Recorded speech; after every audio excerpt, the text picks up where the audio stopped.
Hello दोस्तों, आप सभी लोग कैसे हैं। आज मैं आपके सामने एक नेक्स्ट वीडियो लेके आया हूँ। पोषण क्या लेके आया हूँ? पोषण। आज सभी लोग हम विज्ञान में पढ़ेंगे पोषण क्या है, न्यूट्रिशन। सबसे पहले जाने हम पोषण होता क्या है। तो जीवों द्वारा भोजन ग्रहण करने और इन्हें पचाने की क्रिया ही क्या कहलाती? पोषण कहलाती है। अर्थात जीवों द्वारा भोजन ग्रहण करने और इसे पचाने की क्रिया ही पोषण कहलाती है। मतलब कोई भी जीव जंतु रहे या पेड़ पौधे रहे, भोजन लेता है, उसके बाद क्या करता है, उसको ग्रहण करता है। ग्रहण करने के बाद उसके अंदर जो भी जाता है, उसको बाद पचाने के बाद उसको पचाता है। इसी क्रिया को क्या कहते हैं? पोषण कहा जाता था। जीवों द्वारा भोजन ग्रहण करने और इसे पचाने की प्रक्रिया ही या क्रिया ही पोषण कहलाती है।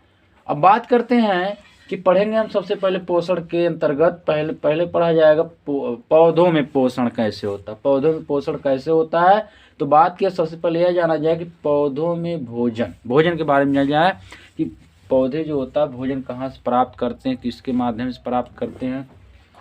तो सबसे पहले हम जानेंगे कि पौधों में भोजन जो होता है, भोजन पत्तों में तैयार होता है। पेड़ पौधे जो होते हैं भोजन कहाँ बनाते हैं? अपने पत्तों में, लीव्स में पत्तों में बनाते हैं। और बात किया जाए कि भोजन बनाने के लिए जरूरी क्या होता है कि पौधों में भोजन बनाने के लिए पत्तियों में क्या जरूरी होता है? पर्णहरिम। पत्तियों में क्या जरूरी होता है? पर्णहरिम। पर्णहरिम को ही हम क्लोरोफिल कहते हैं।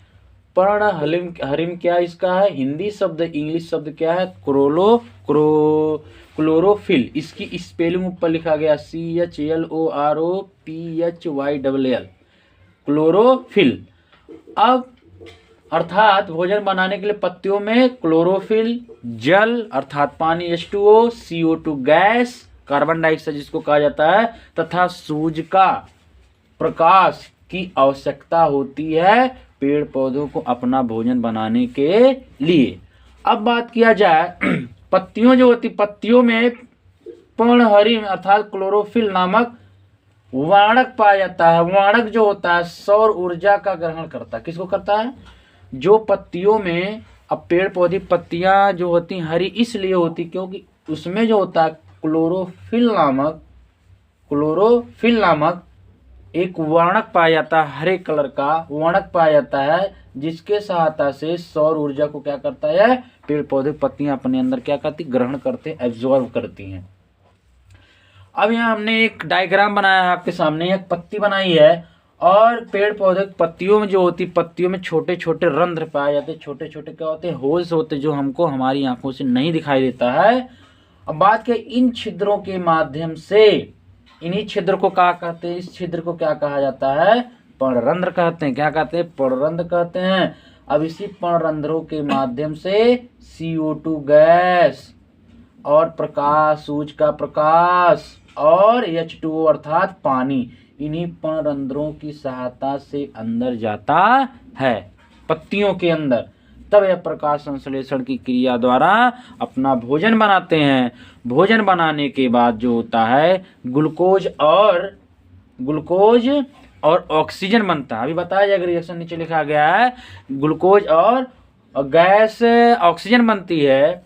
और बात किया जाए जो ग्लूकोज होता है पेड़ पौधों उसे अपने भोजन के रूप में प्रयोग करते हैं, जबकि ऑक्सीजन गैस जो होती है इनके अंदर कुछ अपशिष्ट पदार्थ हो जिसको इनको त्यागना पड़ता है। तो वह कौन सा होता है? ऑक्सीजन गैस होता है। और इन्हीं पर्णरंध्रों की सहायता से ऑक्सीजन बाहर आता है, जो वायुमंडल में विद्यमान हो जाता है, जिसको हर मनुष्य, जीव जंतु प्राणी जो इस प्राणदायिनी गैस अर्थात ऑक्सीजन को लेकर के जीवित रहता है। तो सबसे पहला पॉइंट आता है कि प्रकाश संश्लेषण होता क्या, जिसको कहा जाता है अंग्रेजी में फोटोसिंथेसिस अर्थात अंग्रेजी होती है फोटोसिंथेसिस की PHOTOSYNTHESIS, फोटोसिंथेसिस। अब ये होता क्या है कि हरे पौधों द्वारा भोजन बनाने की प्रक्रिया को प्रकाश संश्लेषण कहते हैं। माने हरे पौधों द्वारा भोजन बनाने की प्रक्रिया प्रकाश संश्लेषण कहलाती है। अब बात क्या, इसका एक दूसरा और भी परिभाषा है। प्रकाश संश्लेषण जब क्रिया होती कैसे होती, बनती क्या है, बनता क्या है। सबसे पहले जाना जाए कि जब सूर्य का प्रकाश पत्तियों पर पड़ता है तो पत्तियों में उपस्थित, जब सूर्य का प्रकाश पत्तियों में पड़ता है तो पत्तियों में उपस्थित क्या रहता है दोस्तों, क्लोरोफिल। क्लोरोफिल जो होता है प्रकाश को अवशोषित करके, जो पत्तियों में उपस्थित क्लोरोफिल होता है वह प्रकाश को अवशोषित करके H2O तथा CO2 अर्थात CO2 गैस होती है, कार्बन डाइऑक्साइड जिसको कहते हैं, गैस से मिलकर ग्लूकोज क्या है, पत्तियों का, पौधों का भोजन है, ग्लूकोज का निर्माण करते हैं। और क्या करते हैं, ग्लूकोज का निर्माण करते हैं और साथ ही O2 गैस माने ऑक्सीजन गैस को बनाते हैं। इस क्रिया को हम प्रकाश संश्लेषण कहते हैं।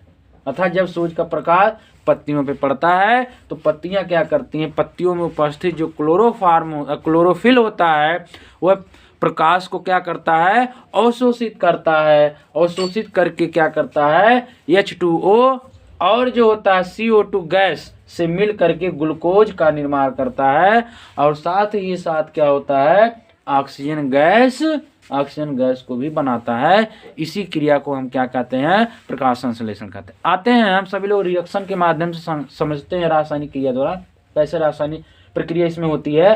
तो यहाँ लिखा गया कार्बन डाइऑक्साइड, तो कार्बन डाइऑक्साइड और प्लस पानी लिखाया गया है, कार्बन डाइऑक्साइड और प्लस पानी ये दोनों मिलता है। और एक चीज और, दोनों मिलने के साथ साथ सूर्य का प्रकाश भी मिलना चाहिए और वो भी क्लोरोफिल की उपस्थिति में, तब ये बनता क्या है, ग्लूकोज और ऑक्सीजन गैस बनता है।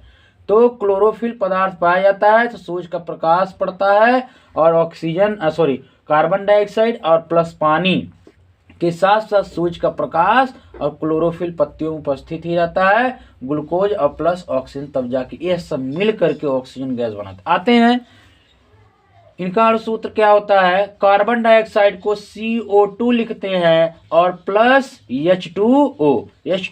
CO2 क्या, कार्बन डाइऑक्साइड, H2O क्या है, पानी को कहते हैं, और प्रकाश, सूर्य के प्रकाश में उपस्थित क्लोरोफिल, इन सब को मिला करके तब जाके ग्लूकोज और ऑक्सीजन O2 बनता है। तो ग्लूकोज का सूत्र होता है क्या, C6H12O6 अर्थात C6H12O6 और प्लस O2 होता है, यह रिएक्शन होता है। अब यही ग्लूकोज का सूत्र होता है दोस्तों, इसको याद जरूर रखिएगा। अब आते हैं ग्लूकोज की बात किया जाए। ग्लूकोज जो बना है यह पौधे कैसे ग्रहण करते हैं, तो ग्लूकोज अर्थात जो भोजन है पेड़ पौधों का, यह भोजन जो होते पौधे अपने किस लिए करते हैं, पौधे इस ग्लूकोज का उपयोग जो होता भोजन के रूप में अपने विकास और अन्य जैविक क्रियाओं के लिए अपने लिए उपयोग करते हैं।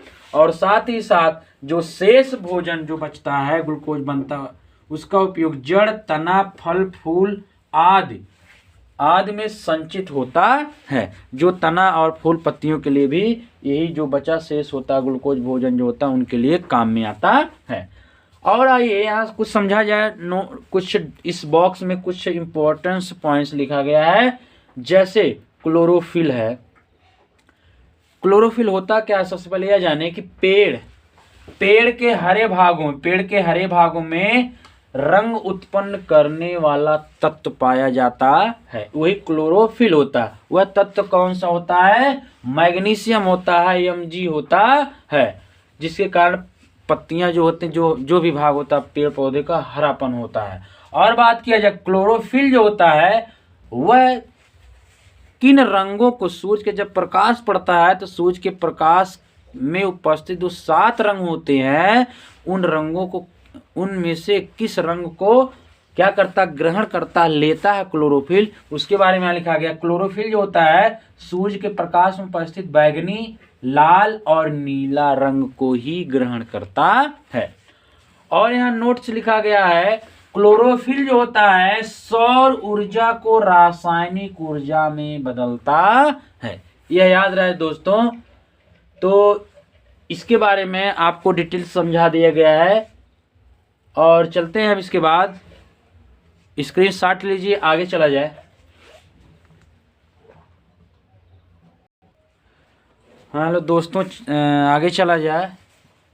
इसके बाद पोषण के अंतर्गत आगे चला जाता है कि स्वपोषी पौधे क्या होते हैं। इसी के अंतर्गत आता है कि स्वपोषी पौधे होते क्या हैं। ऐसे पौधे जो प्रकाश संश्लेषण की क्रिया कर अपना भोजन स्वयं बनाते हैं। ऐसे पौधे जो प्रकाश संश्लेषण की क्रिया कर अपना भोजन स्वयं बनाते हैं, उन्हें हम स्वपोषी पौधे कहते हैं या स्वपोषी पौधे कहलाते। जैसे फॉर एग्जाम्पल बात किया जाए पेड़ पौधे क्या होते हैं, अपना भोजन स्वयं बनाते हैं। प्रकाश संश्लेषण की प्रक्रिया द्वारा अपना भोजन स्वयं बनाते हैं। इसके पहले आपको बता दिया गया है, यहाँ नोट्स कुछ लिखा है। पृथ्वी पर जितने भी पाए जाने वाले हरे पेड़ पौधे सब स्वपोषी होते हैं। पृथ्वी हमारे अर्थ पर पाए जाने वाले जितने भी हरे पेड़ पौधे हैं सब स्वपोषी होते हैं। समस्त माने जितने भी पेड़ पौधे हैं। अब बात की जाए परजीवी पौधे क्या होते हैं। ऐसे पौधे जो भोजन के लिए दूसरे पौधे पर निर्भर रहते हैं। ऐसे पौधे जो भोजन के लिए दूसरे पौधे पर आश्रित या निर्भर रहते हैं, उन्हें हम क्या कहते हैं, परपोषी पौधे कहते हैं। या ऐसे पौधे जो अपना भोजन स्वयं नहीं बनाते हैं या अन्य पौधों पर आश्रित हो। ऐसे पौधे जो अपना भोजन स्वयं नहीं बनाते हैं और दूसरे पौधे पर क्या होते हैं, आश्रित होते हैं, उन्हें हम क्या कहते हैं, परपोषी पौधे कहते हैं। फॉर एग्जाम्पल बात किया जाए, ये जो परपोषी होते हैं इसमें भी 4 कैटेगरी होती है, अर्थात ये 4 प्रकार के होते हैं। कितने प्रकार के होते हैं, 4 प्रकार के होते हैं। तो चारों प्रकार को यहाँ लिखा गया है। पहला होता है मृतोपजीवी, दूसरा परजीवी, तीसरा सहजीवी, चौथा होता है कीटभक्षी। क्या होता है, कीटभक्षी। तो 4 प्रकार के होते हैं। तो एक एक करके हम सभी लोग समझेंगे। पहला मृतोपजीवी, यह क्या होते हैं, ऐसे पौधे जो अपना भोजन मृत कार्बनिक पदार्थों से ही प्राप्त करते हैं। ऐसे पौधे जो अपना भोजन मृत कार्बनिक पदार्थों से ही प्राप्त करते हैं, अर्थात मरे हुए।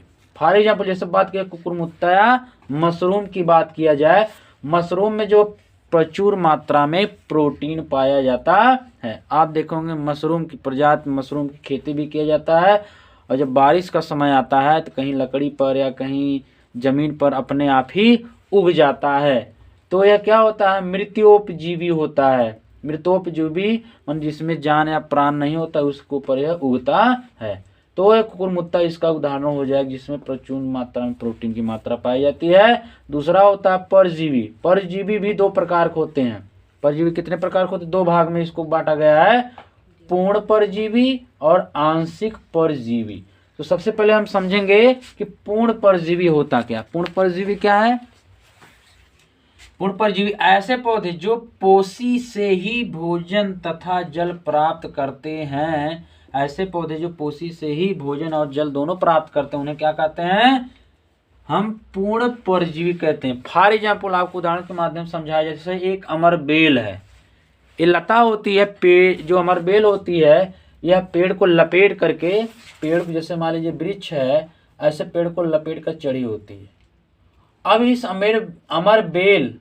अमर जो बेल है, इसका पोषी कौन हो जाएगा, पौधा हो जाएगा। पौधा जो है इस अमर बेल का क्या हो जाएगा, पोषी हो जाएगा। जितना भी भोजन या जल लेना है इस पौधे से ही यह अमर बेल लेती है। इसमें चूस्कांक भाग पाए जाते हैं जो इस पौधे से भोजन जल को क्या करते रहते हैं, खींचते रहते हैं, अमर बेल जो होती है। तो इस प्रकार अमर बेल जो है अपने भोजन और जल को पौधे से ही लेती रहती है।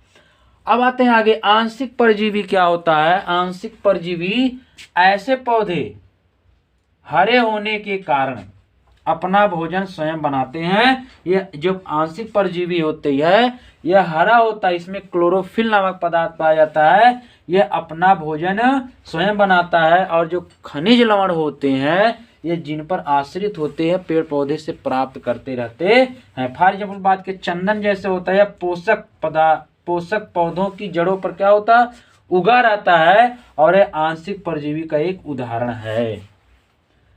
और बात किया जाए, इसमें यहाँ कुछ पॉइंट लिखा गया। अब आते हैं सहजीवी।